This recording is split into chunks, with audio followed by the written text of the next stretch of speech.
Hello everyone, this is Soviet Russian Bear, and today this guest is first time on my channel.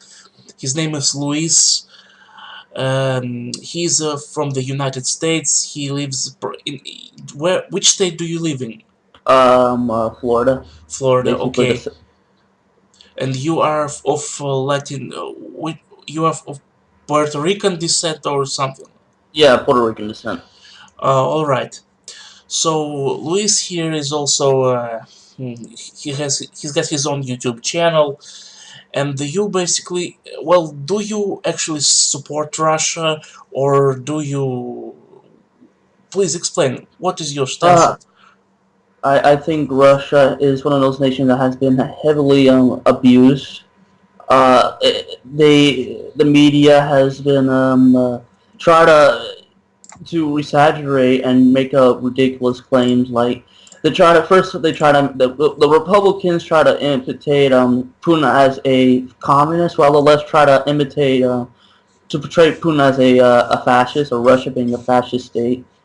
Uh, um, uh, uh, Russia has the right to like at the same they most of Americans are like media are very hypocritical when they it's okay for Ukrainian nationalists to succeed from Ukraine, but it's not okay for Donetsk or the Donbass region to succeed from Ukraine. Um, take for instance this a guy, because I have this book right here on Bloodlands. The book is not bad. It's just the author Tiffany Steiner, which I'm very disappointed. I might do a video on a huge response he made in a comments. He made an entire speech on comparing World War II to the election of Donald Trump and the current situation in Russia. I'll admit, like, there's still problems in Russia. Like, it's still developing after like 40 years of communism. Like, how many years? 70 years. Yes. Yeah, that's kind of, I agree with you that still Russia still has problems to solve, but the Western, the political establishment of the West, the neocons would say, oh, Russia is bad because it's too anti-Semitic and nationalistic, but the left, the social justice warriors say Russia is bad because it's racist, sexist, homophobic, but the Russophobia is just like. There are a lot. There are sorts of Russophobia, like there are sorts of Heinz ketchup. Yeah. Pick your flavor. Yeah. Yeah. Especially in the Baltic regions. Like, I do understand that the Baltic regions have been let's say abused under Stalin. But at the same time, like Ukraine and the Baltics, they will usually blame Russians, despite, for example, Ukrainians will blame Russians for the Holodomor, despite there were no Russians actually organizing the actual famine. It was Stalin. First of all, Stalin was a Georgian. Yeah. He actually purged a lot of Russians in his party and replaced them with either Jews or ethnic Georgians. I believe Molotov was ethnic Georgian, but was raised in Russia, basically. Okay. But you see, the Stalin, his policies, well, basically, yes, Stalin did purge, a lot of people from his party, from the Communist Party, and but those purges actually helped to strengthen the Soviet Union later, and also, but this he purged those people who he suspected of, disloyalty. He want he wanted to, party loyal to him, to be loyal to him personally. Yes, Yeah. and I'm basically not a Stalinist.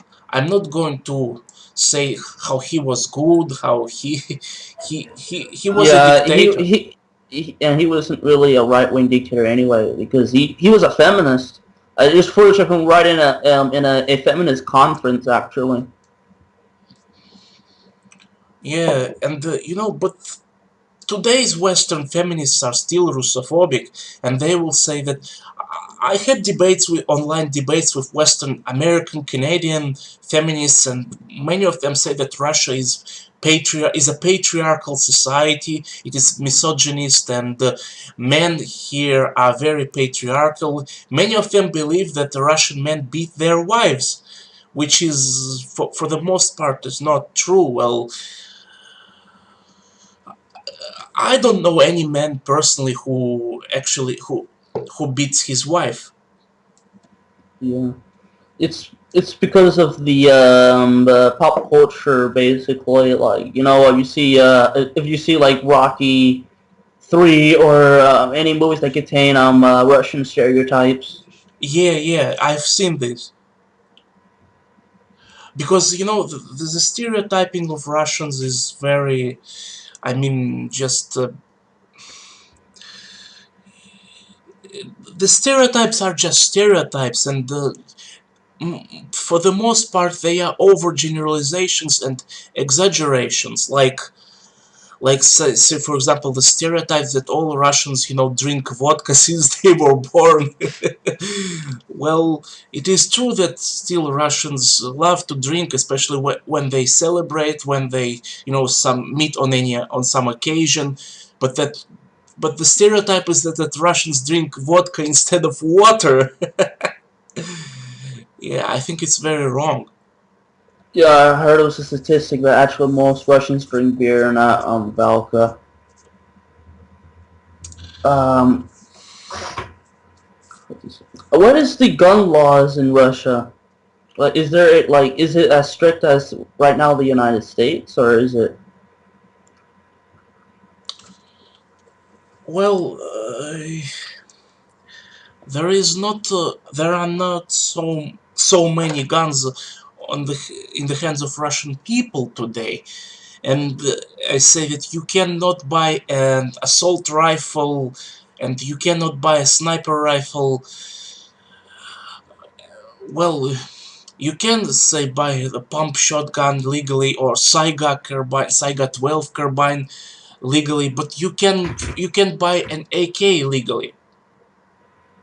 Yeah, yeah. I heard like you have to get a license and stuff like that. Yes, yes.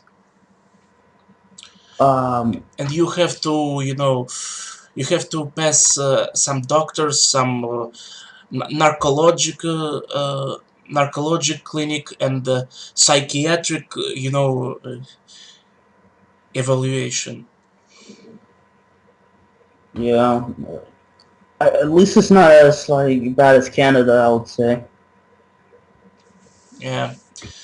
Well, speaking of Canada, there are actually, I think Canada, unlike the The US, U.S. it is Canada is actually way more liberal than the US, right? Yeah, like I would say this: Canada is tend to be one step behind than the United States. Like they have they have a right wing leader where we have Obama, but when Obama was about like when they like during like the last few years of Obama, they elected Justin Trudeau. Like, you tend to be like last, and then yeah, they have Stephen Harper.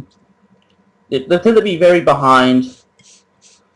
Like they have like, but at least there are areas like Alberta and yeah, Alberta and Manitoba that they tend to have ethnic Russians or Ukrainians. They're mainly the conservative ones. However, it might be also be linked with the Russophobia as well. Yeah, the Russophobia is very strong, and you see, most of people don't know. Most of people, get their knowledge about Russia from the media, from the mainstream media. However, I see more and more, these jokes, about Russians, like some kid smeared feces all over the walls of the toilet room, and he said Russians did it.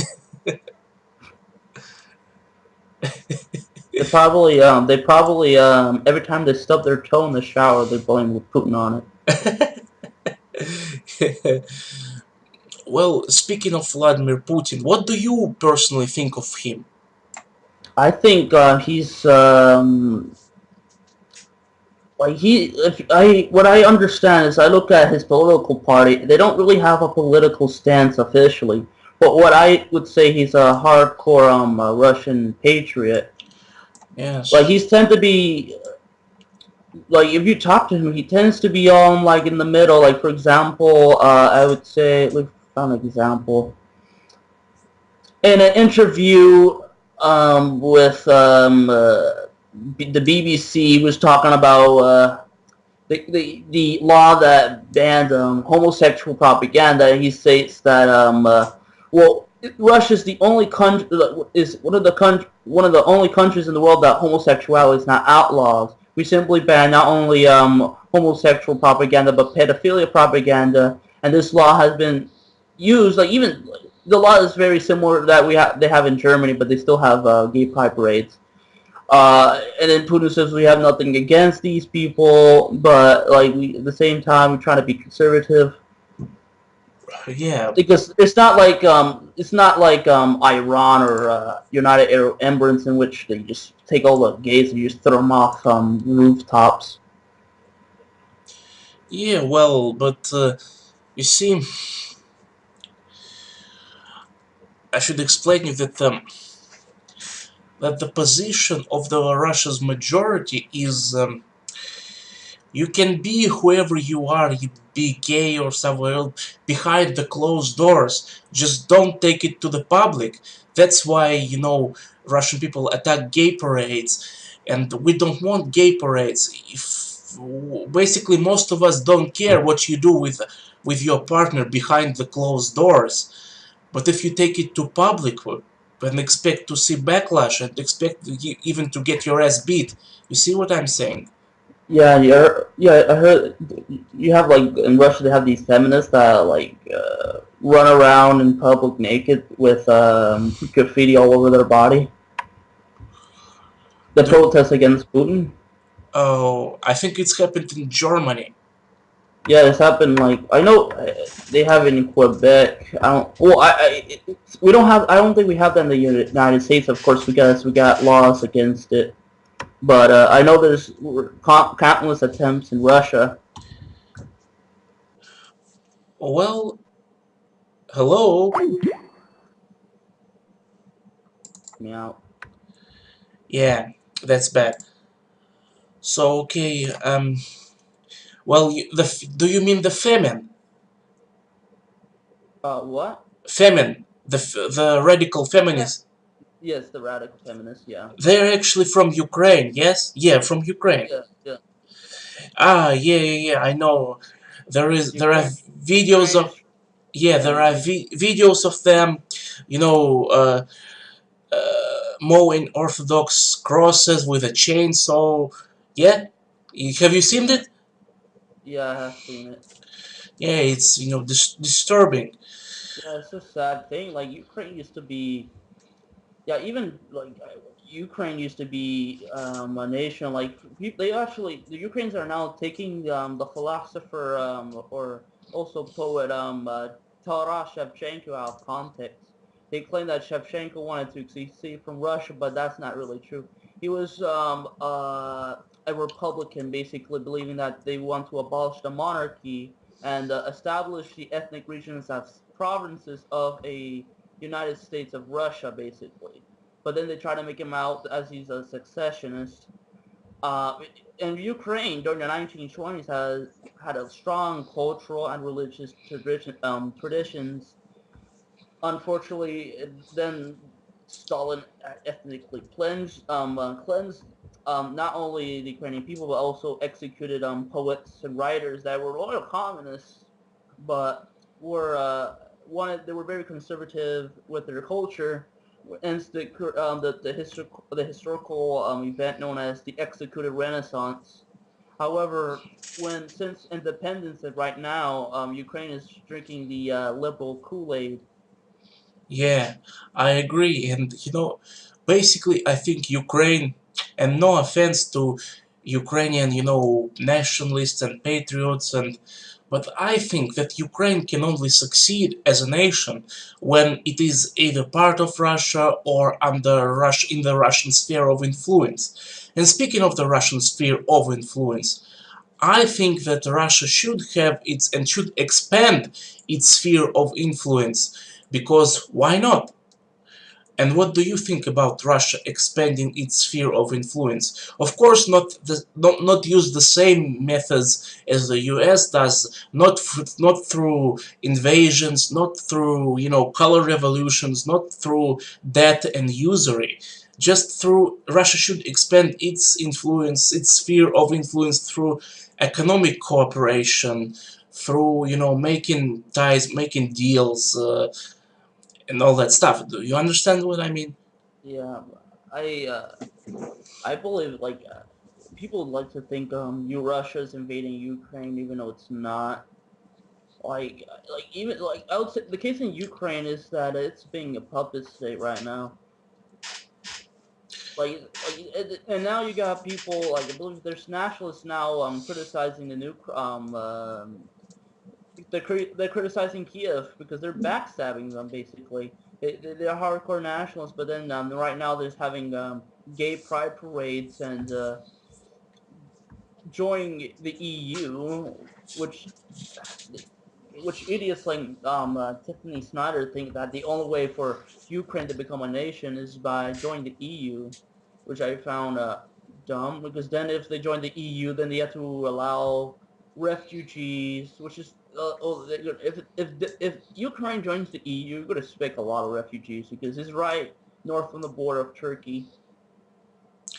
Yeah, and well, Ukraine. You see, the Poroshenko. I mean, the Ukrainian government.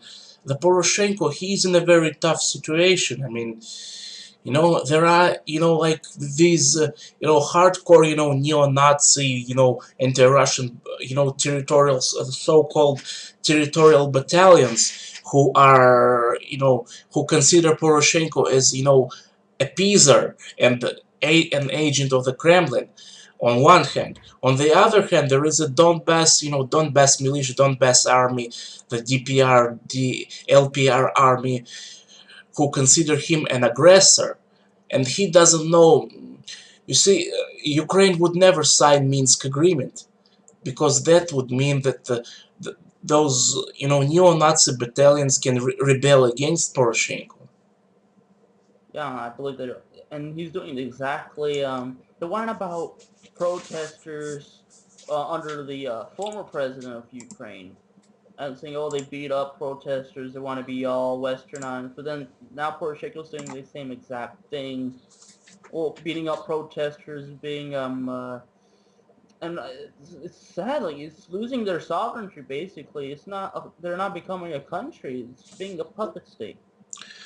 Yes, yes, and the puppet state and a failing puppet state. Ukraine is become a failed state, and it's very poor, and the economy just absolutely collapsing, and Yeah, without and the most of the protests were done in the for the dumbest reason was because wait, who's the former president of Ukraine that was kicked out and was replaced with Poroshenko? Poroshenko, Uh, who's the one that was kicked out? I forgot his name. Yanukovych.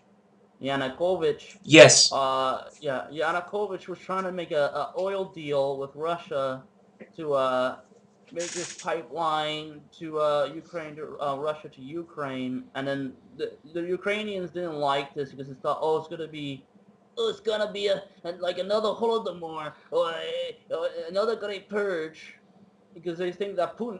I've seen many Ukrainians in the comment section of one video trolling, making saying, "Oh, Putin's gonna make another Holodomor," basically. Which are, oh my God. yeah, yeah, and many of them, see Putin as some sort of new Stalin. Oh my god, this is dumb documentary. It's a short documentary that they would talk about the Holodomor, and it's all nice and dandy, but then you go to the end, it just goes off topic and just talks about Putin and it has look at all these people with Stalin posters and Stalin. Look at these people, they're communists, they're Stalinists. But oh, never mind those speeches that Putin made that saying that Stalin was a mass killer, that he was a that he purged his own people, that Putin criticized the historical revisionism. But oh, they gotta just look at all these people with posters. Yeah, and Yeah, but then they gotta erase all the neo the all the I believe yeah there's like a World War II memorial for the Nazis in Ukraine. I might be wrong. There's also Nazi emblems and like swastika flags and Ukrainian parades. Ukrainian, parades with torches. Yeah, Uh, in Kiev, there are a lot of those, neo Nazis. Many of them are actually came from Western Ukraine. The Western Ukraine, all of they're these, ethnic. Yeah, the Western Ukrainians are more ethnically Polish, basically. yeah, and Eastern Ukrainians and even Central Ukrainians are more closer to Russians. There are a lot of mixed people in Ukraine who are actually of mixed blood, and many of Ukrainian families have their family in Russia, relatives in Russia. Yeah, and they always was a mixed country because Ukraine was basically a mixed territory. Yeah, parts of Ukraine was part of Poland, Czechoslovakia, Romania, and of course uh, Russia. So they basically, and actually Ukrainian is more related to the Polish language than Russian. Well, but at the same time, Polish being also related to Russian as well. Yeah, well, there are a lot of words, Polish loan words in Ukrainian, such as. But you see that 60% of Ukrainian words have common roots with Russians. I don't remember. There is this research and linguistic research. So I think that ultimately Ukrainians, closest relatives are Russians and Belarusians. Yeah, and the Poland, and the sad thing is that many of the Ukrainians are fleeing the nation because they're dealing with civil war with no ends, and it's pointless. There's even people. There's even it was a guy who wanted to he went to the Donbass region. And this guy was not a reporter. He was simply a random American guy who wants to interview people. And he asked these people. Many of these people, there were some. I'm not saying all. I'm not saying most. There were little, small, tiny amounts. Was the one to join the West, but they didn't like the Kiev government. Basically, there are people are even fleeing out of Ukraine because they don't want it to have anything to do with the civil war. And you in Europe, the European Union are not allowing these true refugees to migrate to Europe. They only care about the Muslims. The only nation that's accepting Ukrainian refugees are basically Poland, and that's because Ukrainians are more ethnically, well, they have strong ties with Poland. Yeah, and also over these 2 years of the war in Ukraine. Over the war in Ukraine, and Russia has accepted also a lot of million, over a million, maybe 2 millions of the refugees from Ukraine, and they keep coming and coming. Actually, And also, like, this is an article I found. Like, I might do a video response to this too, because I'm like making a new series right now. It's gonna be my another. This video called Your Media. Your Media is like a Ukrainian media outlet. It's basically a Ukrainian BuzzFeed, and everything they talk about, even topics that have absolutely nothing to do with Russia, they try to put Russia into it. Yeah, like Like, Putin is responsible. Putin is to blame for everything. oh my god, like he isn't. There's a video. It's a little dumb presentation that they have. 7 reasons why the Ukraine. Wait, sorry. 7 reasons why the conflict in Ukraine is actually a Russian invasion, and most of the arguments are that the people in Donbass are ethnic Russians. That the Russian media is portraying. Like, this is what they're basically saying in the first one. I found the first one to be the dumbest. Yeah, and It states that exaggerated claims of fascist and neo-Nazi war crimes. Like, oh my, they're basically denying Russia. Like, this is one of the.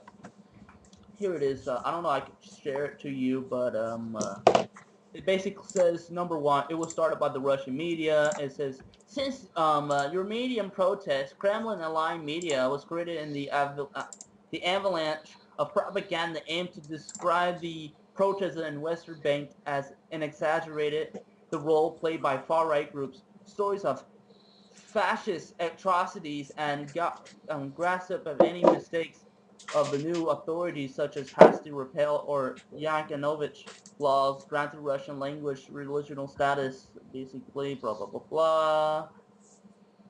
Uh, yeah, it's a tragedy. It's just whining about, they're trying to make Ukraine look bad in the media, so that makes it a Russian invasion.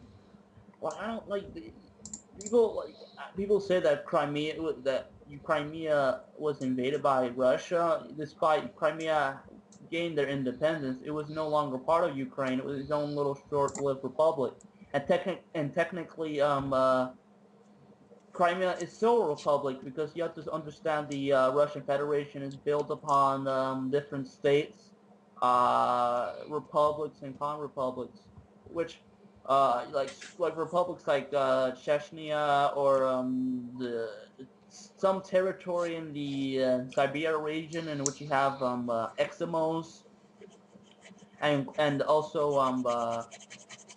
East Prussia, formerly East Prussia, and also Crimea, which they have their own constitution. They have the right to keep their language as their official language of the region.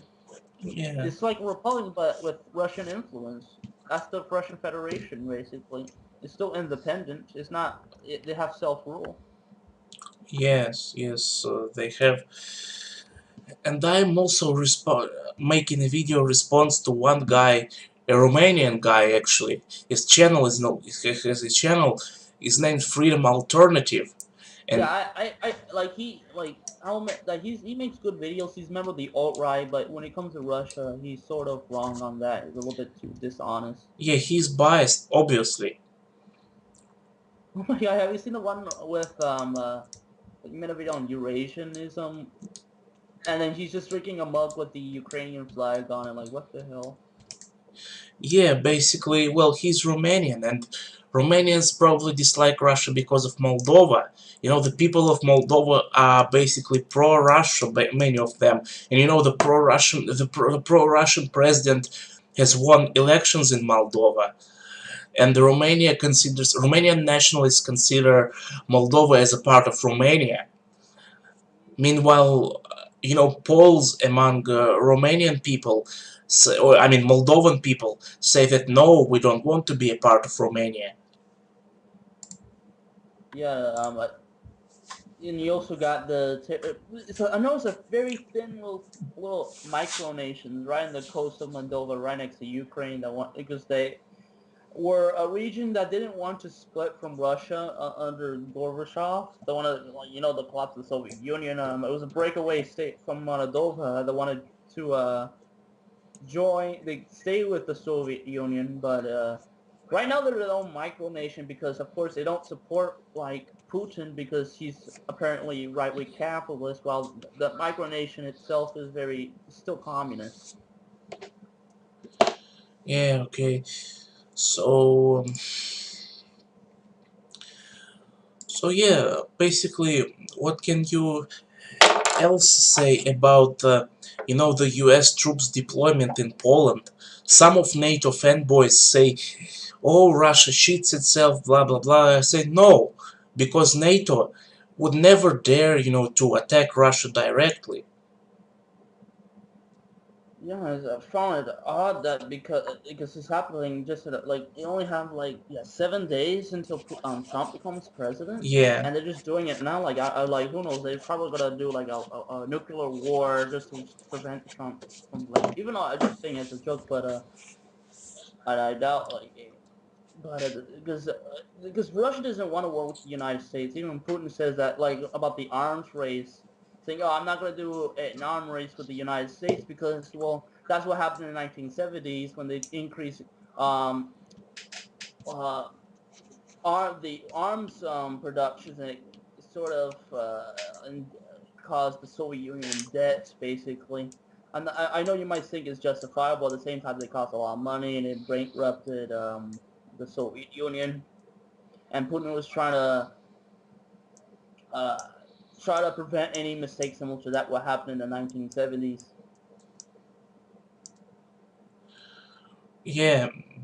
Look, we already have made a great video. I think we should wrap it up now. Oh, okay. Okay, I'll see you next time because I need new people on my channel and you are certainly welcome. Oh, okay. Yeah. So yeah, see you next time. Bye. All right, bye.